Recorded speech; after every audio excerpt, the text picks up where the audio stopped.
Hello everyone, welcome back to Pokemon Crystal Clear. Last time we got to Violet City and we decided, well I decided, because I noticed I've been saying we a lot lately, but I suppose there's nothing really wrong with that. I don't know why I'm thinking about it too much, but anyway, because I'm going to keep saying it anyway since it's of course a habit, we have decided to take on Sprout Tower since I do remember it being around the 30 levels for...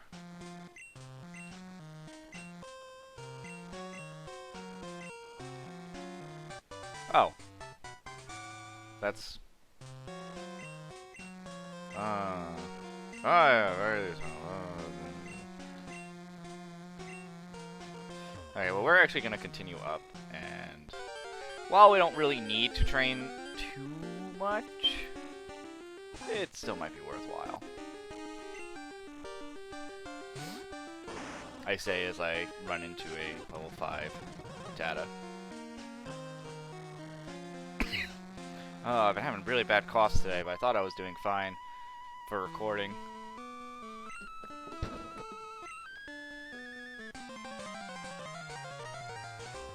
So how's everyone doing today? It's Friday as I'm recording this.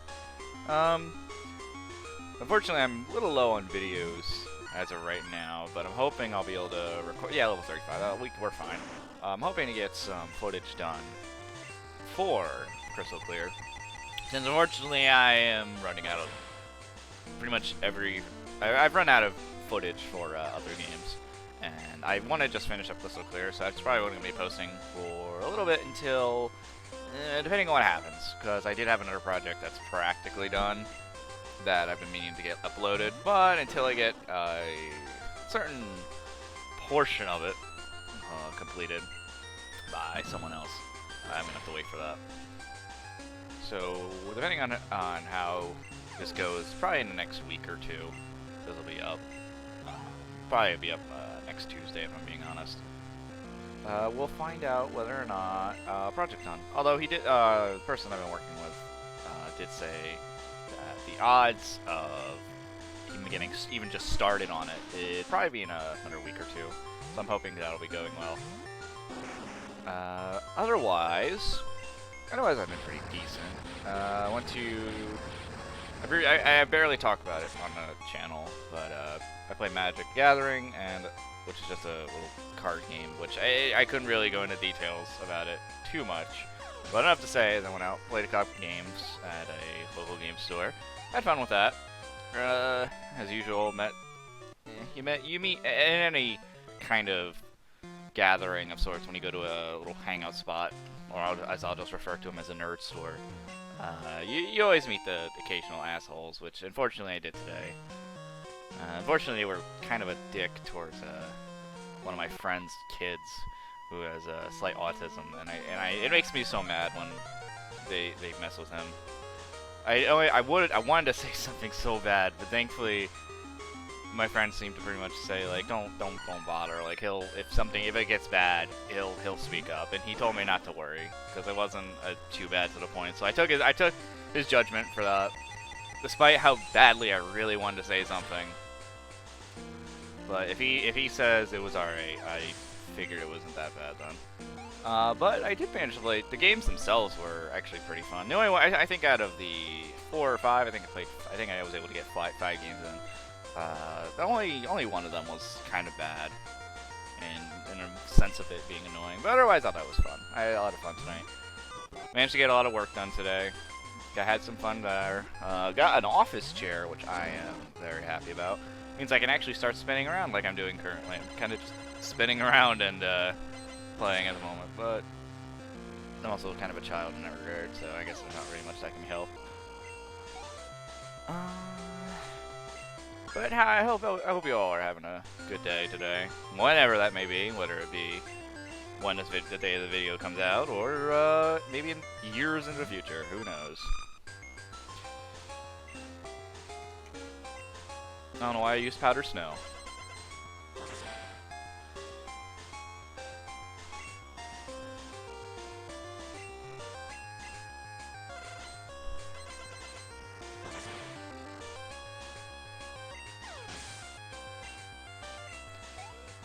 So I talked about it briefly prior, about the, and I feel stupid for constantly reading about, but considering we're playing a Pokemon game, I feel it's only warranted, or not really warranted, but it's something to talk about.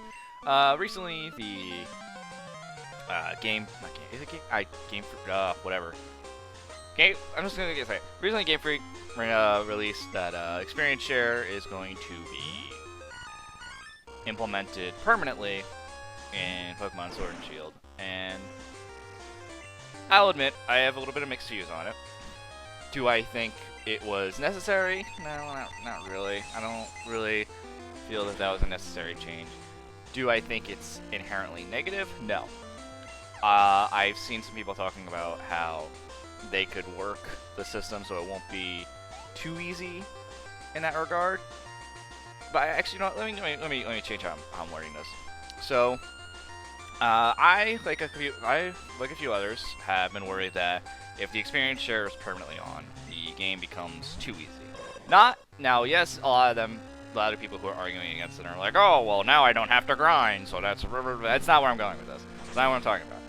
My worry is that the experience share, or as I've just been calling it since Gen 6, the experience all, kind of referencing Gen 1's original experience share, I'm worried it's just going to give too much experience, and therefore all the Pokemon are going to be leveling up way too much at the same time, instead of where you had to carefully divide your experience among each of your Pokemon.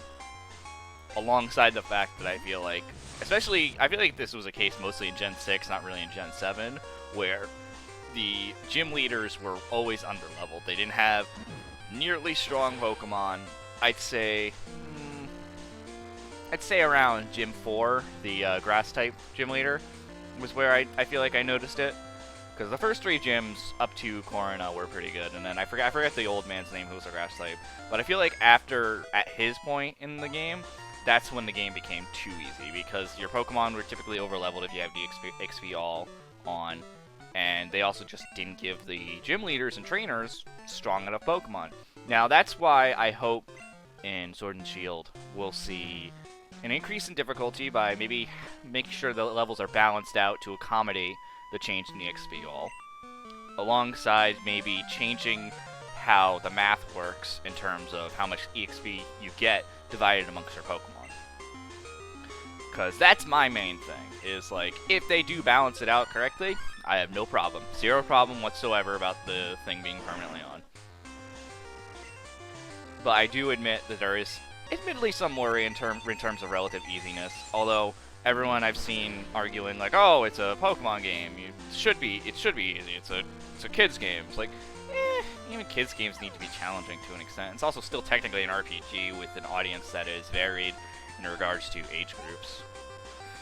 I feel like the age group argument doesn't really work anymore in this day and age, since a lot of people who started playing Pokemon are pretty old at this point. For me anyway, I'm in my early 20s, so I mean it makes sense that I've been playing it since, I want to say, the beginning, although really it was more like Gen 2-ish. I started playing back in Pokemon Gold.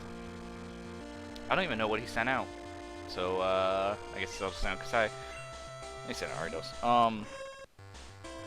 I personally think it'll be fine. I'm still obviously going to buy the game. I'm still probably going to enjoy the heck out of it. But I can understand in this regard to this. Despite how many other bullshit reasons people have been complaining about this game. But I'm not even going to touch those, because half of those are fucking garbage either which way. This one I can understand a little bit. And before I lose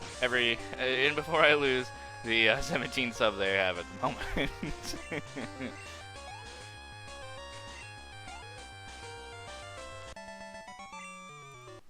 Also, was Sprout Tower always this small? I know it was like supposed to be like the first dungeon of Gen 2. Also, why are you giving me a potion if you had to be level 36 to access this area? Or get up this high? Maybe they didn't think too hard ahead on that one.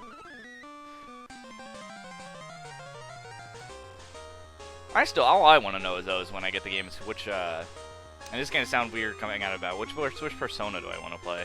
So, just to make things clear, and this also might be something I do if I, do future Pokemon games as Let's Plays.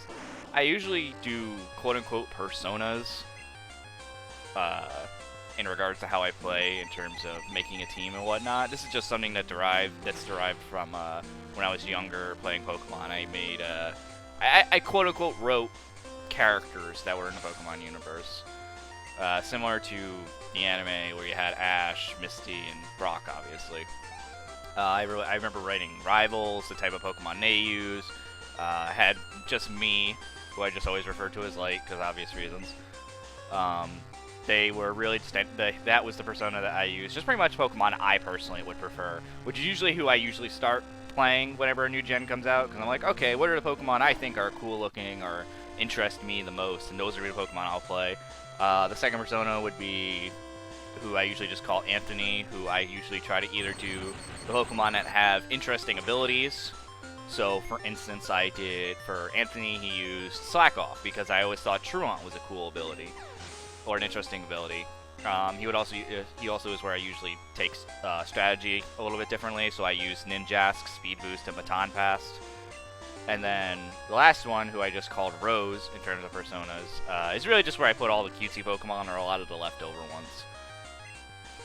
So, for instance, going back to Gen 3, I would use, not Butterfree, Beautifly. There we go, I couldn't think of it for a sec there. Over the years, I kind of added more to it, just to be like, oh, well, there's a bunch of leftover Pokemon I never use. So why don't I see what I can do in terms of strategies there, see how weird it is. And in some instances, it has been fun. I created, as if it really means it's like some product or something entirely new. But I created 2 more that I don't really use because they're kind of boring in regards to how they start. I had one that uses primarily types, so I have one that only uses dragon types. So I can only use Pokemon that look like dragons in some regard. So think Lance, and it turns out like Aerodactyl, Charizard, Onix, and stuff like that. And they all use dragon types as well. The other one, and I always typically made them start out with a Dratini, and then went from there. And I also gave myself this weird restriction where I cannot evolve Dragonair into Dragonite, so I had to go through the entire game with just Dragonair. And oh my god, that was awful. Kinda. Dragonair isn't awful, but at endgame, Dragonair cannot keep up with the rest of the team, and it's usually really bad. Dragonair doesn't even have that good of a moveset to begin with, aside from like Aqua Tail and Thunder Wave, but that's about it. Those are the only 2 moves I could think of that were really okay. The other one is a stupid, weird rich boy thing that I always have, starting out with a Meowth and then evolving into a Persian. And that one, I don't even know what the theme is for that one. I guess part of me just imagined, oh, what would a pompous rich kid use? And it just went from there. And I mean, I gave each of the personas a quote-unquote personality as if they were actual characters. God, the more I think about this, the more I'm like, wow, yeah, no, I put a lot more into this than I originally thought, just because I used to get so bored making a bunch of characters, or I used to get bored just playing Pokemon over and over again, so I would just make characters and random little quote-unquote challenges for myself. Because I didn't know Nuzlocke existed at the time, so I would just be like, oh, hey, let me do this, because I don't really know of any other challenges. And I still don't think I'll ever do Nuzlocke, because I'm not really a fan of it, I'm going to be honest. And I like people who do Nuzlocke. I always find those kind of videos interesting, but I'm never going to do it. I don't have enough interest in it to do it myself.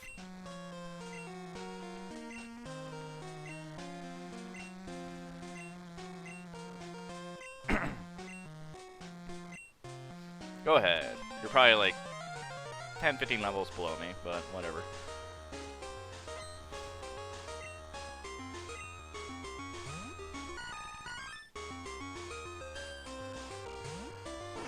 But in regards to which persona I plan to use for Sword and Shield, for Shield I'm probably going to do the me persona, which is just going to be how I always do it, which I'm going to pick Pokemon that I personally like, and I personally enjoy thinking, or I believe I'm going to enjoy. For Sword, which will be the second playthrough, not really certain. I usually try to do 1 person or 3 personas for each of the starters. I used to, admittedly, do 4, or as many as I wanted to. back in like Gen 6 because admittedly because that was probably the gen I immediately played the most out of because I had some friends who would want to play it as well. And I would actually kind of almost argue that while Gen 6 wasn't as beloved by many, for me anyway, it was the most beloved in my high school.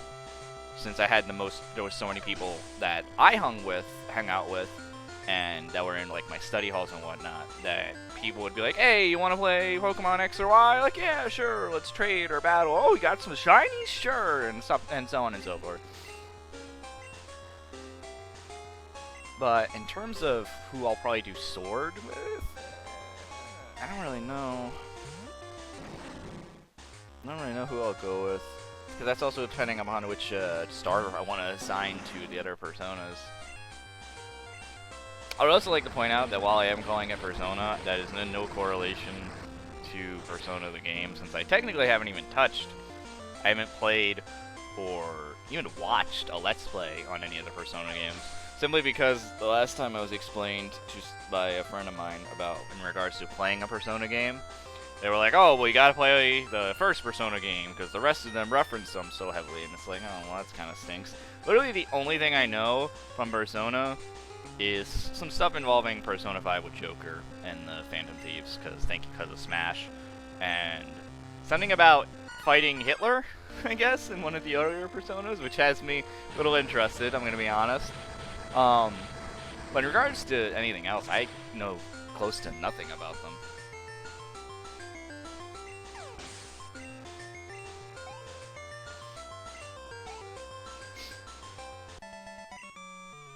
Oh, that's it. That's Threat Tower.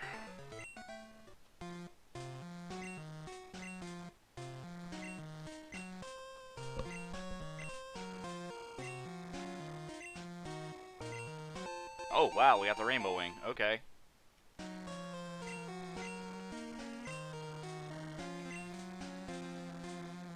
Tin Tower.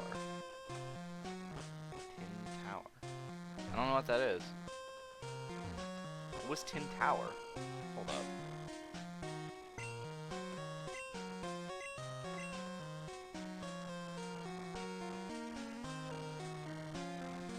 Oh. I forgot. I couldn't. I knew that was for Ho-Oh, but I couldn't remember.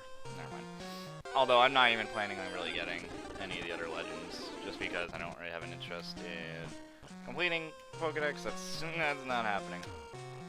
My goal is to get all the gym badges and so on. Alright. What time are we looking at? Looking at 18 minutes, that's not bad.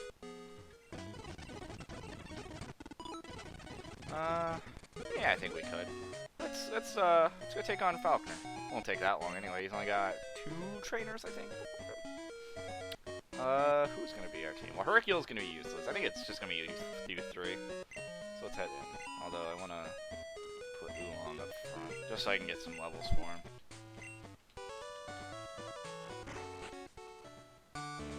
Although I do believe... No, never mind. Let's think of something else.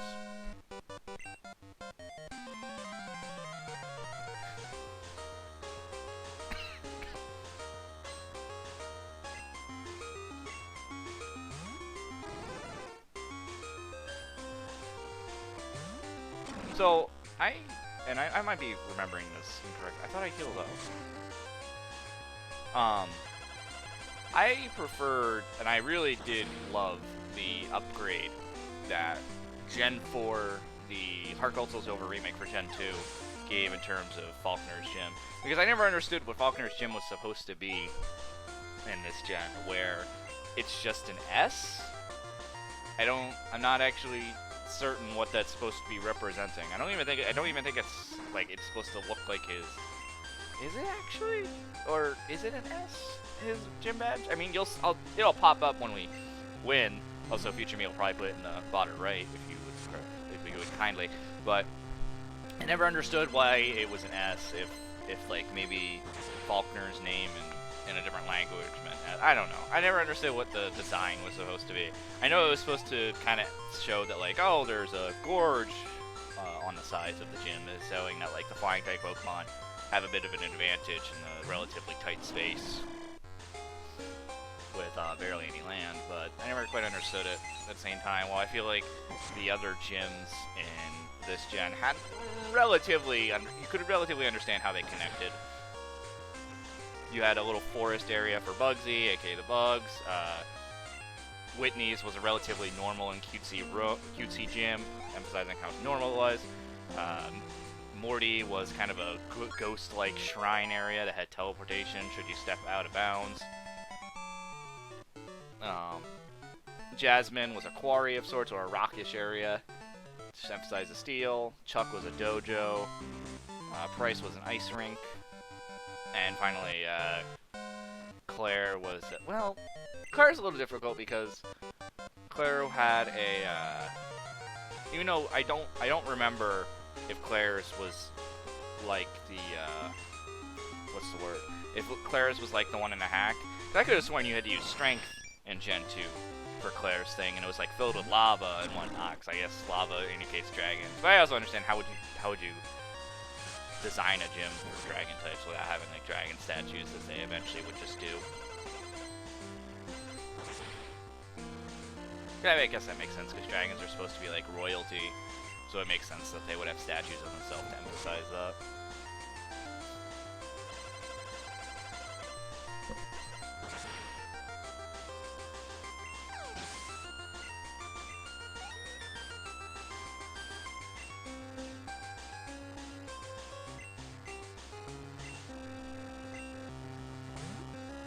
Wow, a lot of Pidgeots. Okay.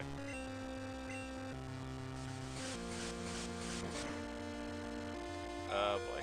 Oh, of course it would be a critical hit. I don't think you're gonna get that defeat. No. Damn. Alright, send in Caspar. Go, my son.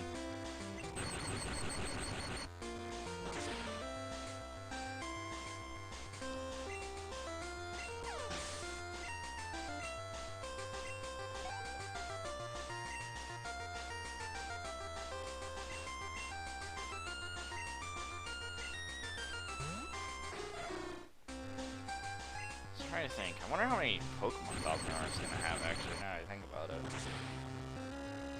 I'm going to say he has 4 or 5, I'd probably imagine. I'm trying to think, how many flying types were there in Gen 2? Well, let's see. Pidgeot, Fearow. Skarmory was Gen 2, right? I always mix this up. I can't remember if Skarmory was Gen 2 or 3. I feel like, I know Slugma now is Gen 2, even though for the longest time I thought Slugma was Gen 3. I think Skarmory's Gen 2, right? So if Skarmory's Gen 2, he's gonna probably have a Skarmory. Probably have a Murkrow. Maybe I'll have a Murkrow. Maybe. Murkrow's not exactly a good Pokemon. Honchkrow is when Murkrow got good. Alright, well, we'll find out in about a second. You can also crush them with rocks, but you won't really be seeing that. Or freeze them. We will probably be freezing them. Have fun with that. Now let's go.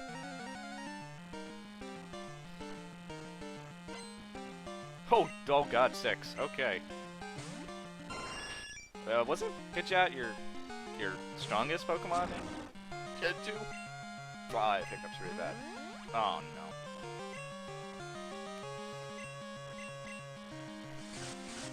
Well, thankfully Oolong has decent defense, so I'm not too worried about physical attacks. I would appreciate a freeze or two. Oh, Oolong. I understand you're mostly a physical attacker, but kind of relying on your bulk here. Admittedly, also kind of relying on the fact that you're a ground type. You gotta be kidding me with the criticals today.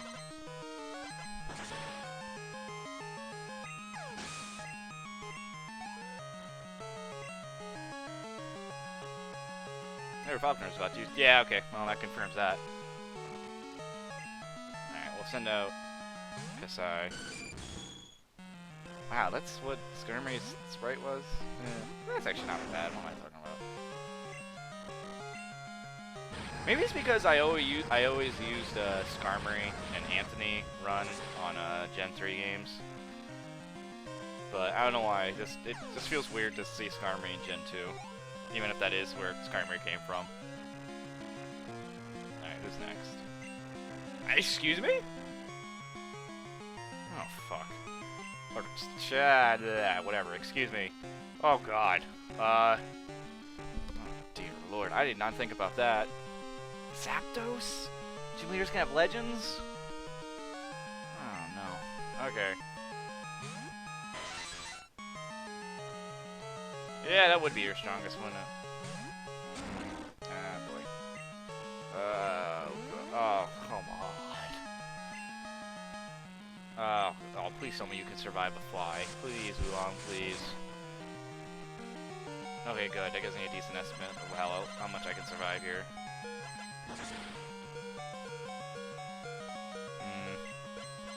Yes! Good, good, good. Good job, Oolong. That was perfect. I needed that, too. I was not fighting a Zapdos.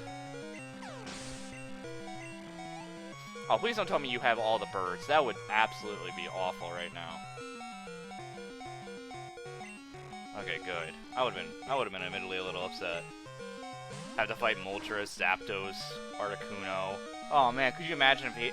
Oh, I just thought about that. If his whatchamacallit, his higher level teams, I wouldn't be surprised if they were like, hey, let's just give them all the legendary birds, because they were mostly flying type legends at this point. So you give them Lugia, Ho-Oh, the three original birds. Oh, that'd be awful. Not necessarily be saying it would be a bad team. That you would have a good majority of typing. So that wouldn't be really that bad. I might have to. I mean, I'm still debating on whether or not I want to do a quote-unquote bonus video where I face off against all the gym leaders. I rematch all of them with their highest level teams. I'm debating on making that just a little bonus part to send off this LP with a little bit of a I don't know what word I'm looking for. A little bit of a bang, I guess.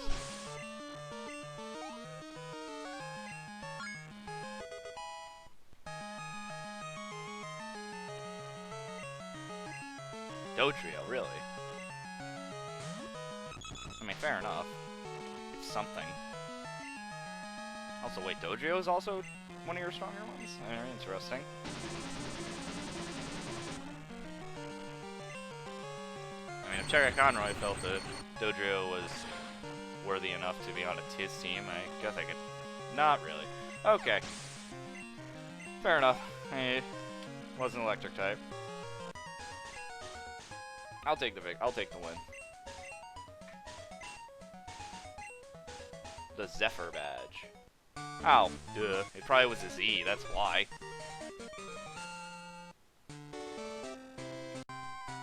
Alright. Admittedly, a bit of a annoying cut, because I'm probably going to be cutting it right about here. Oh, that's right. Yeah, you gave us Mud Slap. Ugh, ugh. Oh, God. Garbage move. Good early game, but very early game. But otherwise bad. Get our usual call from Pokemon League.